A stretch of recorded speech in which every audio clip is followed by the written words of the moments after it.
Donc bienvenue pour cette nouvelle Tech Talk. Pour moi c'est la première avec le pupiteur. Donc le schedule, aujourd'hui on parle des promises. La semaine prochaine des Table View, des Recycler View Android.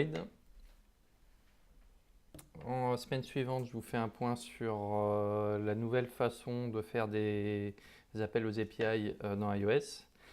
Et début mars, Alix nous fait un point sur Django et CLI. Donc sujet du jour, alors c'est assez dense, je vais essayer de garder, de réussir à tout faire avant 18h. Je vais commencer par un petit retour sur comment on a l'habitude de faire la gestion du code asynchrone.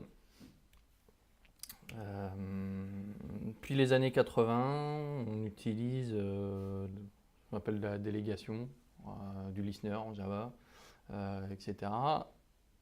Grosso modo, ça fonctionne de la manière suivante. Vous instanciez votre objet, vous mettez délégué ou listener de cet objet-là. À un moment donné, vous lui demandez de commencer à produire des événements. Donc ici, c'est le GPS. Il va vous appeler certaines méthodes définies à l'avance, comme quoi il a des nouvelles informations à vous donner ou il a une erreur. Et puis, on vit notre vie comme ça. Ce qui est un peu compliqué avec ça, c'est que si on a à coordonner plusieurs appels asynchrones, on a besoin de garder l'état de là où on en est. Si par exemple j'avais une requête réseau à faire à la réception d'un GPS, il faudrait que je fasse la requête réseau ici, et en me rappelant de est-ce que j'étais déjà en train de faire une requête, quelle était ma dernière requête, est-ce que j'ai bougé de manière significative depuis ma dernière requête, etc. etc. Le plus gros problème, il est que si on se met à l'extérieur de la classe, donc le code qui est consommateur de cette API-là, il va faire start, et puis il va perdre tout le contexte quand on va lui redonner les résultats, parce que ça va être vachement plus loin dans le temps et vachement plus loin dans le code. Il y a quelques années, dans Objective-C, on a vu apparaître les API qui s'appellent Continuation Passing Style, CPS. C'est grosso modo, on passe un bloc à la fin de la méthode et le bloc est appelé quand on a le résultat. Implémentation typique. Je me dispatche dans une queue privée pour faire mon code qui est soit long, soit bloquant, soit qui prend du CPU, soit qui attend d'autres choses. Et une fois que j'ai le résultat, je me redispatche dans la main queue et j'appelle le handler. Donc là, on gagne clairement sur le lien entre l'appelant et le résultat. Mais la coordination de ces appels, elle reste difficile. Elle reste difficile parce qu'on arrive très souvent à avoir plusieurs callbacks qui sont imbriqués les uns dans les autres. Il y a une techno qui est très connue pour ça, qui s'appelle Node.js. Et le code peut facilement ressembler à ça. On a un callback, et un autre callback, un autre callback, un autre callback, un autre callback, un autre callback. Au final, on voit ça du code. On voit plus rien. Alors Node.js, il est connu pour ça, il y a des solutions pour ça, etc. On peut souffrir du même problème dans Cocoa. On peut souffrir du même problème parce que la différence entre un callback JavaScript et un bloc Objective-C, il n'y en a pas, ou un runnable en Java, conceptuellement c'est la même chose. Et si on a des appels qui dépendent d'autres appels, qui eux-mêmes dépendent d'autres appels, on arrive assez facilement à ce genre de choses. Évidemment, un maintenable, un débuggable, on veut éviter ça. Les promises, c'est une façon de gérer cette complexité-là. Alors, une petite définition, une promise, c'est un objet qui maintient une référence vers le résultat futur d'une opération, d'une tâche. Parce que ça vous paraît à peu près clair comme définition, ou on reviendra dessus peut-être une fois qu'on aura vu les exemples. C'est-à-dire qu'on déclare, on instancie une promise, on n'a pas forcément le résultat, mais on est sûr que le résultat de l'opération qu'on est en train de lancer, que ce soit un appel HTTP ou la compression d'un JPEG, etc., sera accessible à partir de cet objet-là. Là où ça devient intéressant, c'est que ces références, elles peuvent être combinées entre elles. On a des opérations dessus, on peut les chaîner, on peut faire des joins dessus, etc. Tout un tas d'opérations qu'on va voir qui nous permettent d'adresser des cas d'usage qu'on a dans le code, qui sont très difficiles à adresser avec des blocs, encore plus difficiles avec des delegates, encore plus difficiles avec des notifications, et qui s'adressent assez bien avec les promises. Donc si je vous mets un exemple de code, ici alors les exemples sont en Swift, avec la lib promiseKit, ils se traduisent très facilement en Java, avec la lib promise qu'on a écrit. Si toutefois vous avez des difficultés à les traduire, je viendrai vous aider à le faire. Mais à partir de là, tous les exemples sont en Swift. Donc là, j'ai une promise qui m'est retournée par la méthode doSomething, qui fait un certain nombre de choses, qui fait un fetch, on va dire HTTP, qui fait un parse du résultat de la requête HTTP, et qui fait un filtre, qui applique un filtre sur le résultat du parse.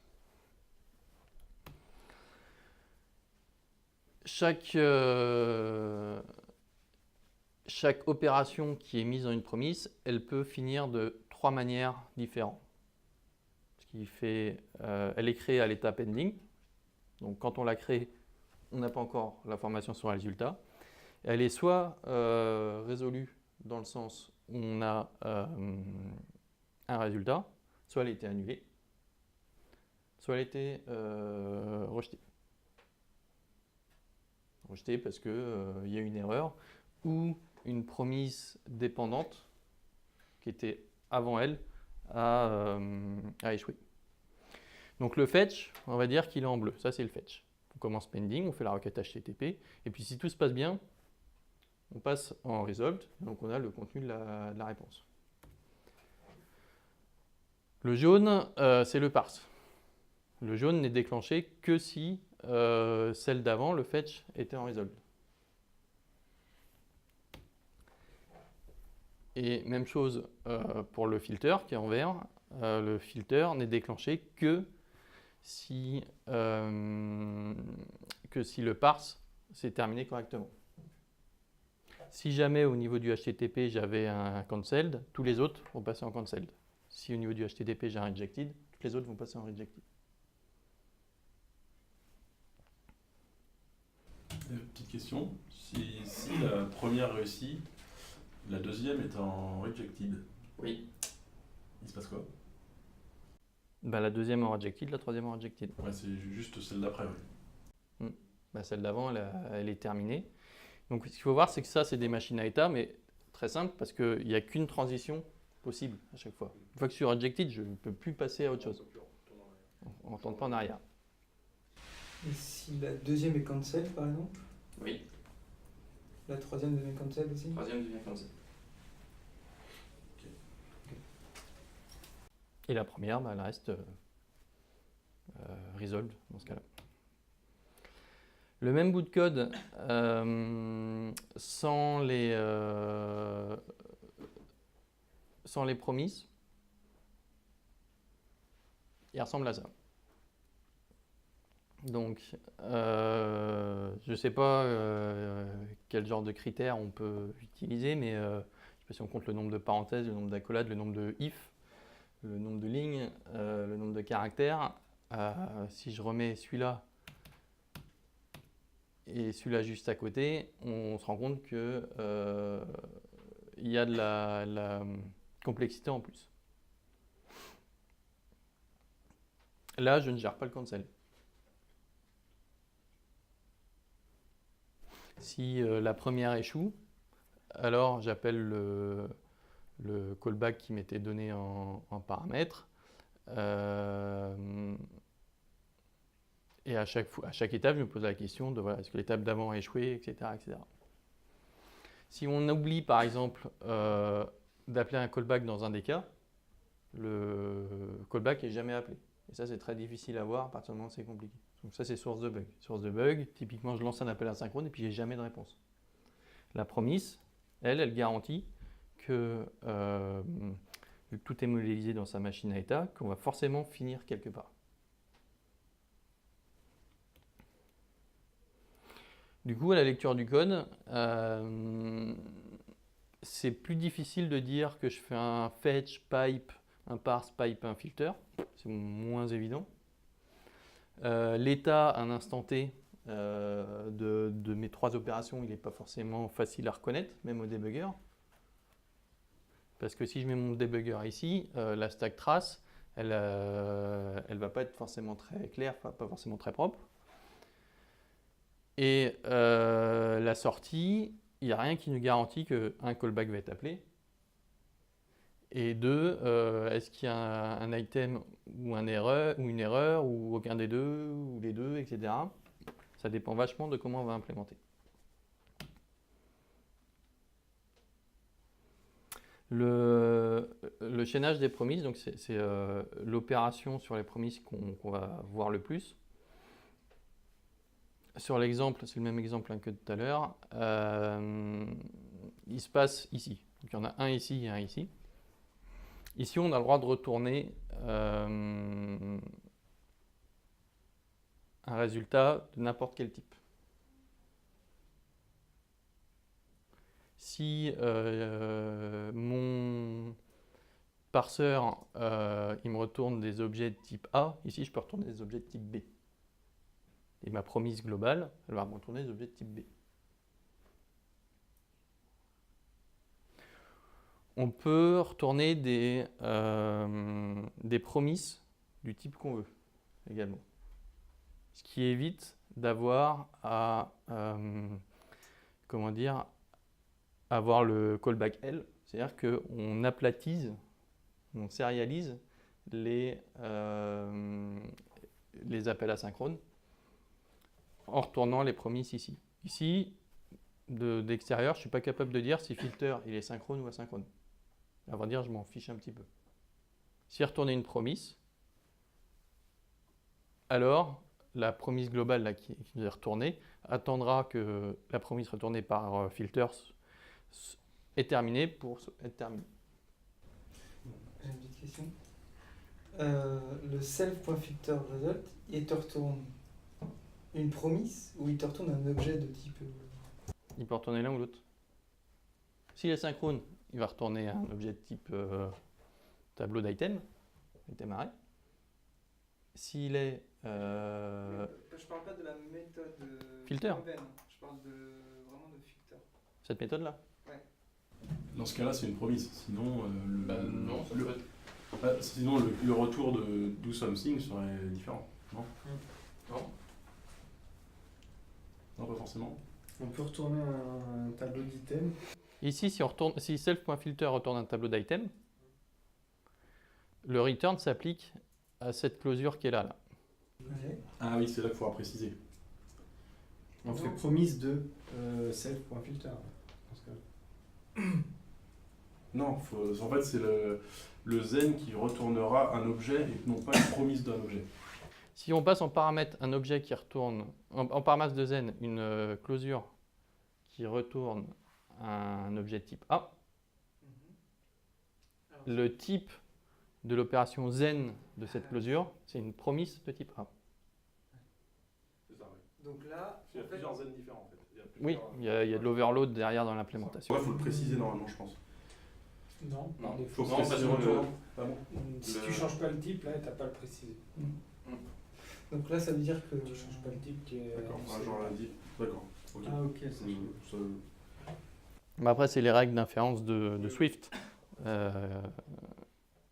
Si filter retourne une promise, un zen d'une fonction qui retourne une promise de type A retourne une promise de type A. Ne retourne pas une promise de promise. Ah oui.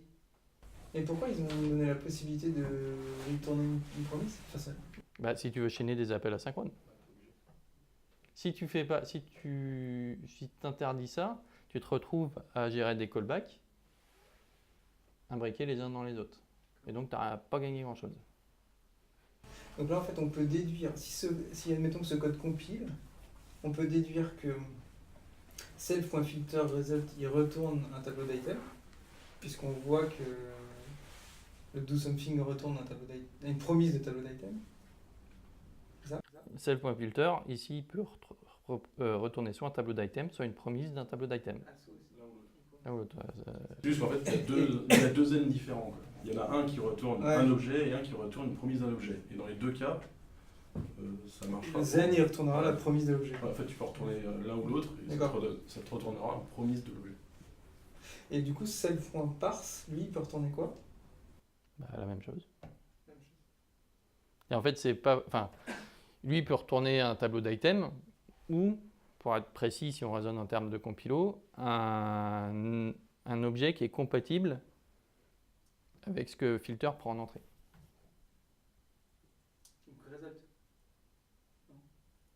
Ce que filter prend en entrée, oui, le type que aura la variable result.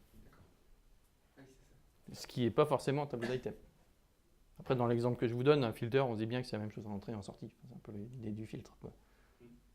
Mais sur ce qu'on fait avec les promises, on peut changer les types. Ce qui compte, c'est de raisonner en termes d'entrée et sortie de chaque composante de ma promise générale. Et elles doivent être compatibles entre elles. Si ici, ça retournait juste un item, self.filter retournait juste un item, ça ne compilerait pas.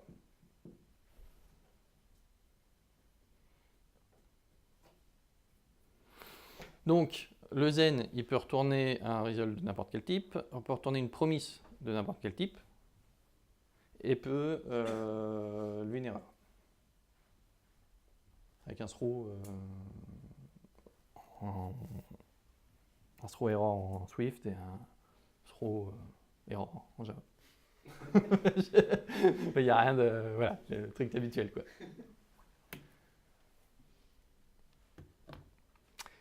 La façon de gérer ces erreurs, c'est de mettre dans la chaîne des promises, il y a deux éléments qu'on peut mettre, un catch et un finally. Le catch, il sert à essayer de se rattraper de l'erreur, se rétablir de l'erreur. Il faut vraiment penser comme les try-catch finally qu'on a dans la théorie des exceptions. Le finally, lui, est toujours appelé, quoi qu'il arrive. Le catch, il est appelé s'il y a une erreur. S'il n'y a pas d'erreur, le catch n'est pas appelé. Le catch, il peut faire pas mal de choses. Il peut relever l'erreur, il peut transformer l'erreur, ou il peut avaler l'erreur. Si ici, je fais un catch qui retourne void, c'est comme un catch exception, quoi. Ça va tout catcher. Si je mets un catch qui retourne un item, et que ma promise est une promise d'item, eh ben, ça va avaler l'erreur, mais mettre une valeur par défaut. Donc la promise, au final, elle va fonctionner, parce que je vais lui donner comme résultat la valeur que mon error handler aura trouvée. Et l'error handler peut, dans certains cas, retourner une valeur par défaut qui fonctionne, et dans d'autres cas, il peut relever l'exception. Soit la même, soit une autre. Soit la même, soit une autre. Quand il y a une erreur, par exemple, si on a 3 opérations, là c'est une version un peu plus condensée que de l'exemple de tout à l'heure, mais c'est le même. J'ai un fetch, j'ai un parse, j'ai un filter. Si j'ai une erreur pendant le fetch, le parse et le filter ne sont pas exécutés. Je tombe directement ici, lui il me retourne une valeur par défaut, et lui est toujours appelé. C'est comme si on avait un try avec 3 opérations, 3 appels de fonction, et que ça pète au premier. Les 2 suivantes avant le catch ne sont pas appelées. Petite question, le finally, il prend pas de paramètres Enfin, le bloc du finally, il n'a pas de paramètre d'entrée. Non. Puis qu'est-ce que tu voudrais qu'il ait comme paramètre? Bah, celui de. Ouais, pardon, je sais pas lequel en fait. Parce que...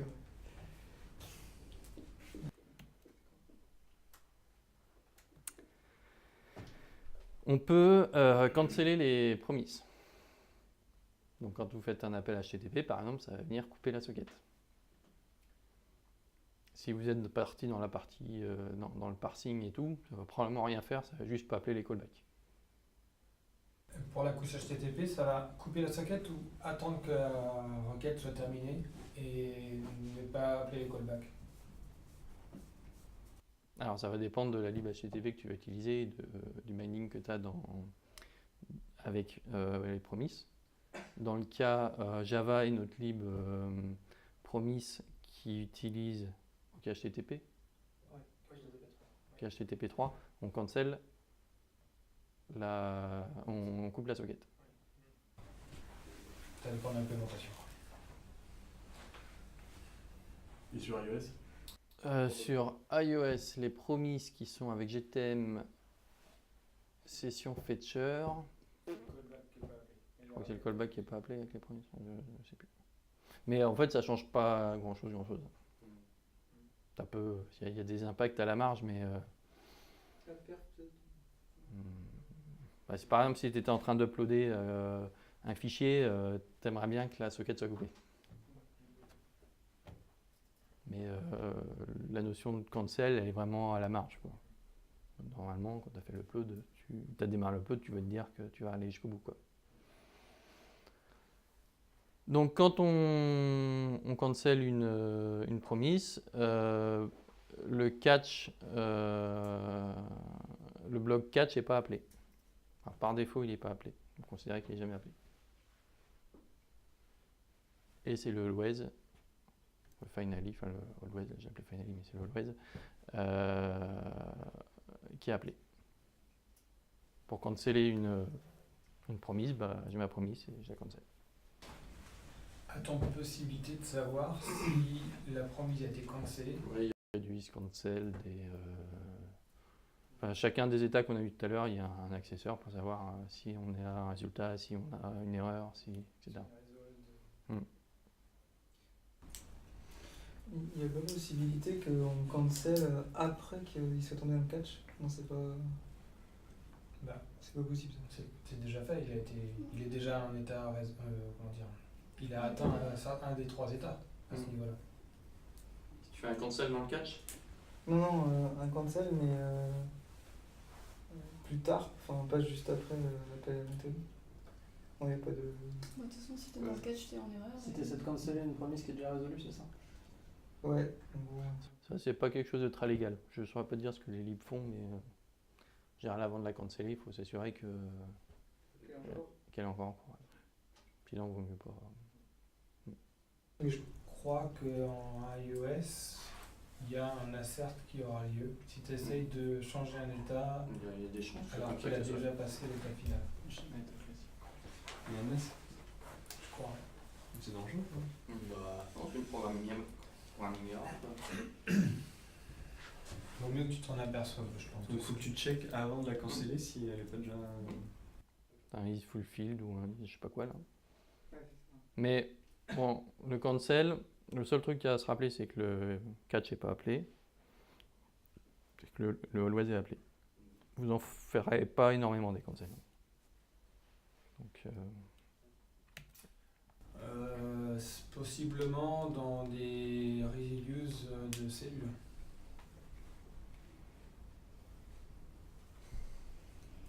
ça dépend où tu stockes ta promise. Mais, si c'est la celle qui stocke la promise, Non, mais il y a un contrôleur intermédiaire qui le passe. peut-être. Bon, donc ce que je vous ai présenté jusque-là, c'était la partie un peu théorique. Maintenant, je rentre dans les patterns d'utilisation. Donc, qu'est-ce que ça va nous apporter dans la vie quotidienne du développeur? Bon, premier cas qui est tout con, c'est le callback. C'est exactement la même chose que ce qu'on faisait avec les blocs. C'est-à-dire que j'ai mon appel, je fais un zen et puis j'exploite le résultat immédiatement ici. Je ne stocke pas de pointeur vers la promise, je fais rien, je fais juste récupérer le résultat et mettre à jour par exemple mon GUI à cet endroit-là.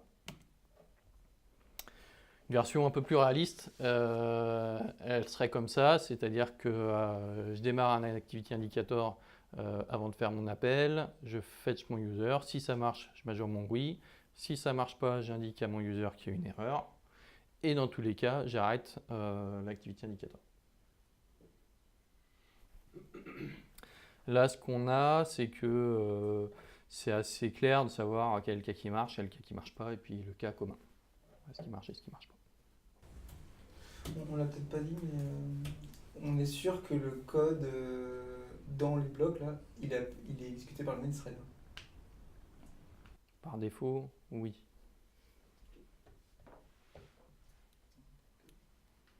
Par le thread appelant ou par le main thread? Ouais, le Bah, le alors, thread appelant. Le thread appelant. Mais ici, on est dans le main thread.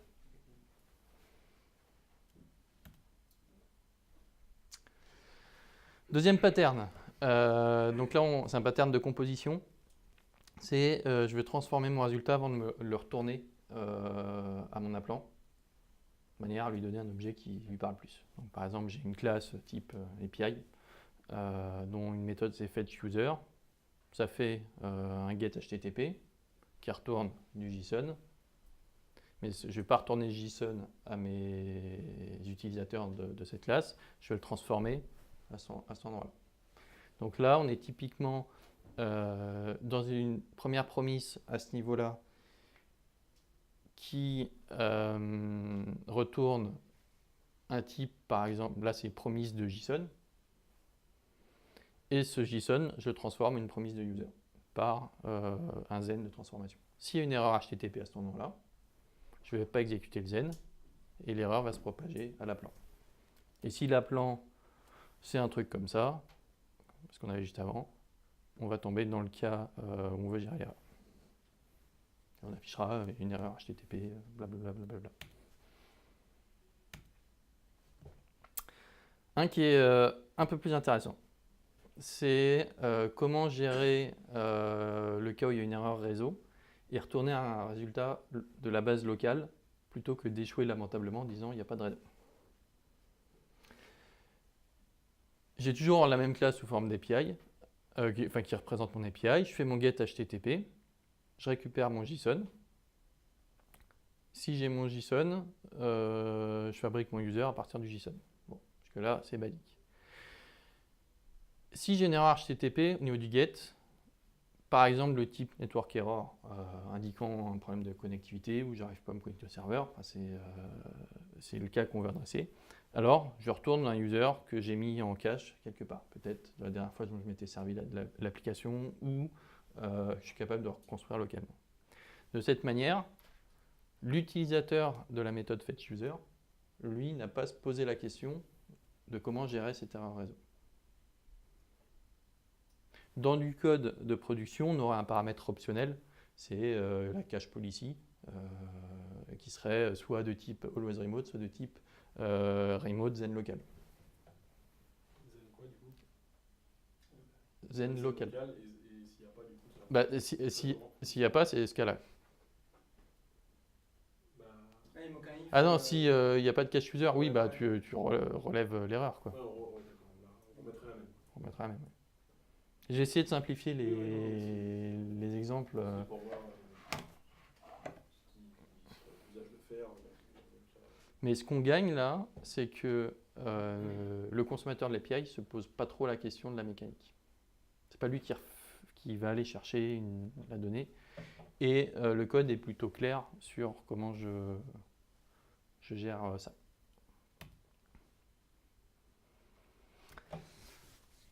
Un autre pattern qui est assez intéressant, c'est coalescer les appels asynchrones. Coalescer, ça veut dire rassembler en un appel plusieurs appels. Par exemple, pour une raison X, Y, mais ça arrive, je me retrouve à faire 5 fetch users en même temps. Si je ne fais pas de coalesce, j'ai 5 requêtes HTTP qui partent. 5 réponses JSON à parser, des merges dans la base de données, tout ça pour faire exactement la même chose. Alors que ça pourrait être coalesqué en une seule requête. Ce que fait ce code-là, c'est que il détecte quand il y a déjà une requête en cours. Et s'il y a une requête en cours, il va vous retourner la promise du premier appel, jusqu'à ce que l'appel se termine. Et là, on repart d'un état vierge. Donc si j'ai 5 fois l'appel à fetch user, première fois, ça va me créer une promise. Ça va faire la requête HTTP, enfin ça va la démarrer. Le deuxième qui arrive immédiatement après, il va dire attends, il y a déjà un appel en cours, je te retourne la promise, déjà existante. Donc le pointeur vers le résultat d'une tâche qui n'est pas encore finie. Je me remets à la définition. Troisième appel, pareil. Quatrième appel, cinquième appel, pareil. Ils sont tous sur la même promise. La requête HTTP revient, on part sur JSON, on crée le user et tout ça, blabla. Et à ce moment-là, on dispatche à tout le monde l'information du user une seule fois. Et tous les aimants on va dire, tous les aimants du GUI ou tout ce qui est branché sur ces promises se met à jour. Ultimement, je reset le pointeur vers la promise en cours, disons, pour cette API-là. Comme ça, au prochain appel, je referai bien la requête HTTP. On pourrait pas simplement regarder l'état de la promise, non? Au lieu de la remettre à nul. De toute façon, il faut s'en débarrasser là. Rien que pour libérer un return cycle potentiel, etc. quoi.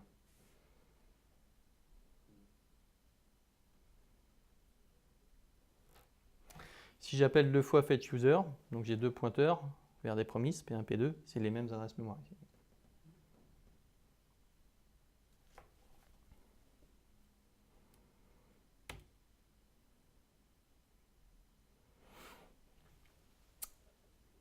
Autre pattern, j'ai à coordonner plusieurs appels asynchrones.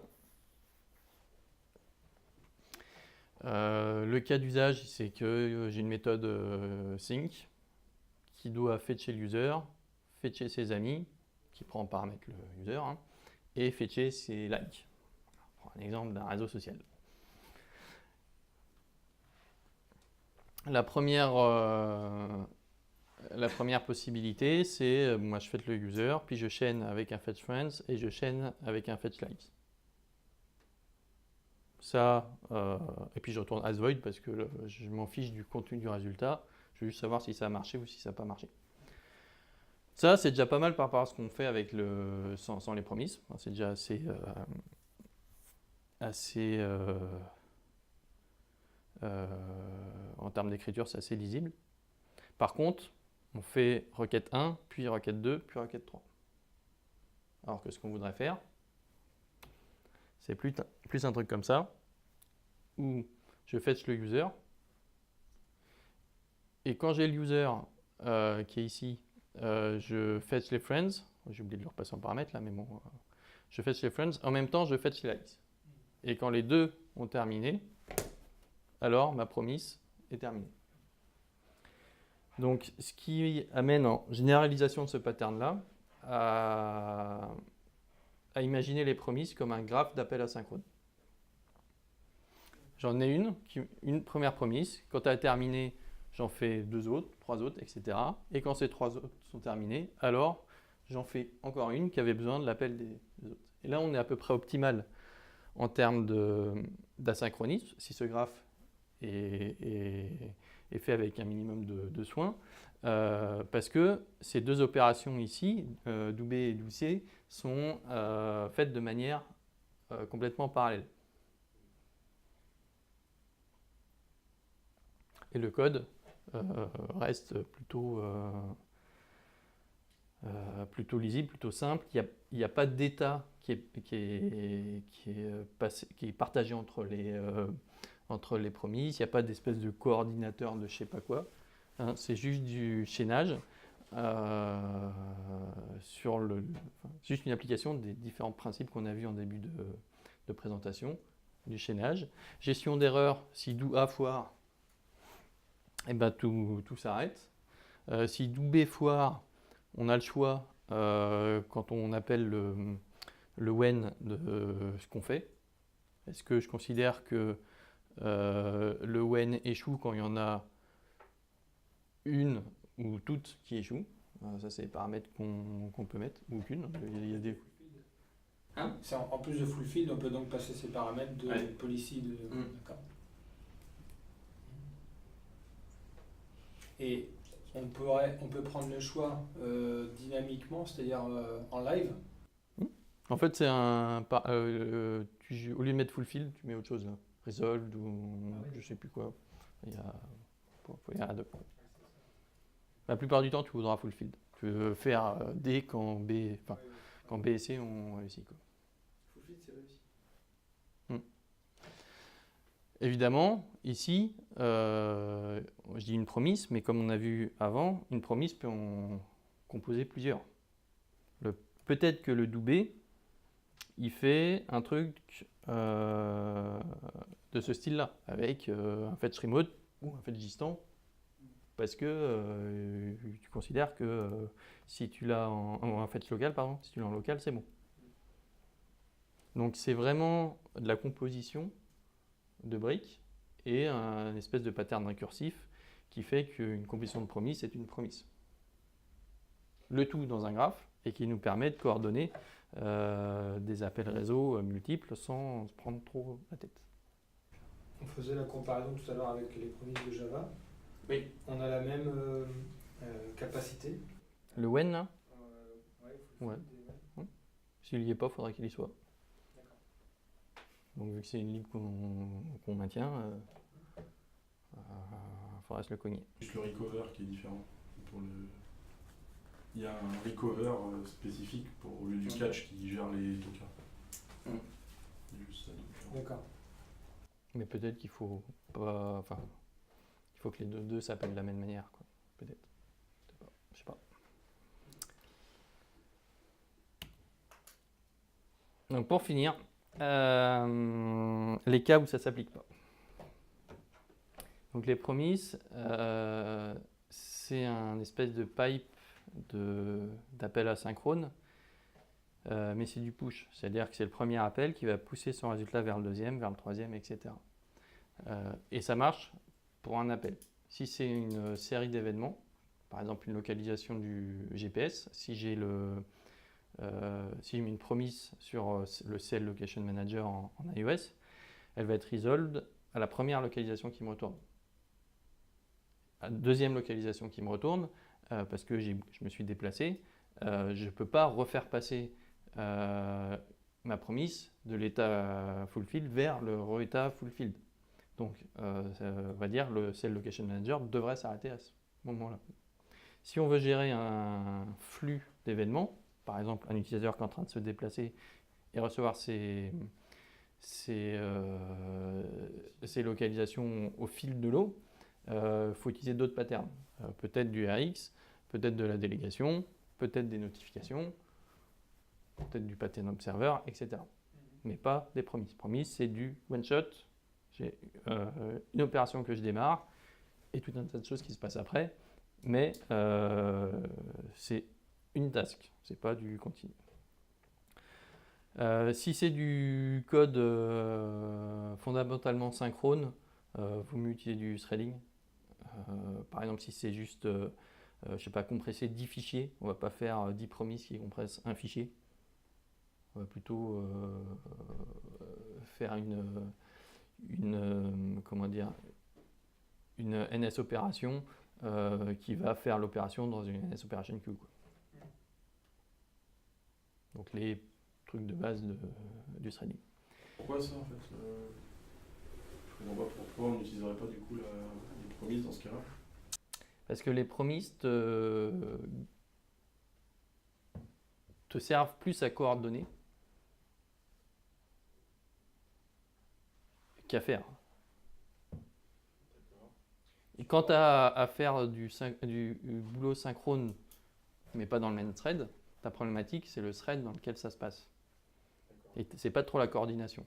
Coordonner le zip de 10 fichiers, c'est pas...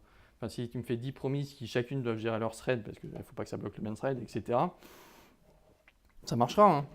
Mais tu vas démarrer 10 threads, quoi. Par contre, si tu avais à dézipper un fichier qui dézippait un zip, qui fait dézipper un zip, dézipper un zip, tu pourrais utiliser les promises dans un thread à part. Peut-être que tu peux effectivement encapsuler le résultat de ces 10 fichiers zippés dans une promise pour, coordonner ce que tu fais après avec. Mais par exemple, zippage de fichiers, ça échoue pas, quoi. Donc, partie coordination, bon, voilà, quoi, c'est pas tout à fait le cas d'usage. Et message passing, c'est quand on fait des dispatchs 5, dispatch à 5 d'un thread vers l'autre, etc. Et qu'on le fait en volume important, c'est nettement plus efficace d'un point de vue implémentation que d'utiliser les promises. Promises, il y a quand même un certain overhead à créer l'objet. Il y a des locks dedans pour si le fulfill apparaît dans un autre thread, que le dispatch de ces résultats se passe dans le thread où on a créé la promise, etc. Donc si vous avez 1000 messages par seconde à dispatcher, il faut utiliser GCD, il ne faut pas utiliser les promises. Ça sera plus pour la vitesse, quoi. D'accord. Mais à part ça, pour tous les cas, les patterns que j'ai listés là, et on fait beaucoup de choses qui sont autour des appels aux API, c'est un vrai confort. Est-ce qu'il y a un intérêt à créer un nombre de promises dynamique? Par exemple, je fais un appel à une API qui me retourne une liste de NID entre 1 et 500. Est-ce que je vais créer 500 promises? Il faut que je sais que je fasse une requête, par exemple, pour ces 500 ID. Oui, tu peux, et la lib iOS gère un max concurrent promise in flight, un truc comme ça, je ne sais pas comment ça s'appelle le paramètre, ou quand tu fais ton when là, avec potentiellement tes 500 requêtes, tu passes un paramètre en disant mais fais-en que 10 maximum en même temps. Et ils se démerdent pour gérer la queue. L'intérêt, c'est que tu fais un cancel sur le machin, ça fera un cancel de tout. Est-ce qu'il y a des mécanismes de retry? C'est à toi de le... Il y en a. Et tu peux les... Mais c'est pas compliqué à faire en fait, parce que c'est... Tu te rappelles toi-même. Donc si tu te fais un retry... En fait, tu peux assez simplement wrapper, je sais pas si ça existe de base, mais si j'allais le faire, j'irais wrapper ma promise ici, dans un retry, qui prend deux paramètres, un count et ma promise originale.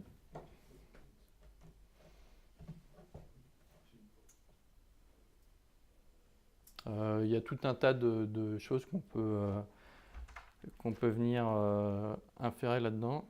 Il y a des timers, par exemple, on peut dire échoue, on met une promise avec un timer qui fait qu'elle échoue, sauf si elle est cancellée par doucet. Ça fait un watchdog.